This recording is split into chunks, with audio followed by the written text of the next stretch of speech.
Lalbagh grand ಈಗ ನಿರಂತರ coffee house ಆಗಿ ಬದಲಾಗಿ ನಾಗರಿಕರಿಗೆ ಗ್ರಾಹಕರಿಗೆ ಒಳ್ಳೆಯ ಹೋಟೆಲ್ ಅನುಭವವನ್ನು ಕೊಡೋದಕ್ಕೆ ತಯಾರಾಗ್ತಿರೋದು ನೋಡ್ಬೋದು. ಬಹುಶಃ ಇದು ಮುಂದಿನ ತಿಂಗಳು ಪ್ರಾರಂಭ ಆಗುವ ಸೂಚನೆಗಳು. ಇಲ್ಲಿ ನಡೀತಿರುವಂಥ ಇಂಟೀರಿಯರ್ ಇರ್ಬೋದು, ಬೇರೆ ಎಲ್ಲ ಏನೆಲ್ಲ ನಡೀತದೆ ಕೆಲಸಗಳು ಅದರ ಆಧಾರದಲ್ಲಿ ಹೇಳ್ಬೋದು.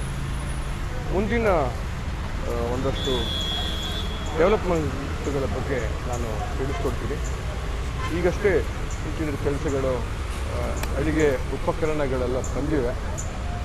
ಇನ್ನೊಂದಷ್ಟು ಮಾಹಿತಿಗಳನ್ನು ಮುಂದಿನ ದಿನಗಳಲ್ಲಿ ತಿಳಿಸ್ಕೊಡ್ತೀನಿ. ಈಗಂತೂ ನಿರಂತರ ಒಳ್ಳೆಯ ಸೈನ್ ಬೋರ್ಡ್ ಅಂತೂ ನಮಗೆ ಗ್ರಾಹಕರಿಗೆ ಇಲ್ಲೇನೋ ಒಂದು ಒಳ್ಳೆಯ ಕೆಫೆ ಬರ್ತಾ ಇದೆ ಅಂತ ಗೊತ್ತಾಗತ್ತೆ.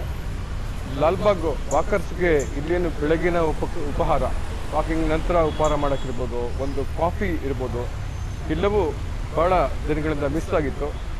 ಇನ್ನೇನು ಕೆಲವೇ ದಿನಗಳಿಂದ ಪ್ರಾರಂಭ ಆಗುತ್ತೆ ಮತ್ತು ಹೊಸ ರೂಪವನ್ನು ಪಡಿತಾ ನಮ್ಮ ಮುಂದೆ ಬರ್ತಾ ಇದೆ ಅನ್ನೋದು ಒಂದಷ್ಟು ಲಾಲ್ಬಾಗ್ ವಾಕರ್ಸ್ಗೆ ಅಂತೂ ಇದೊಂದು ಹೊಸ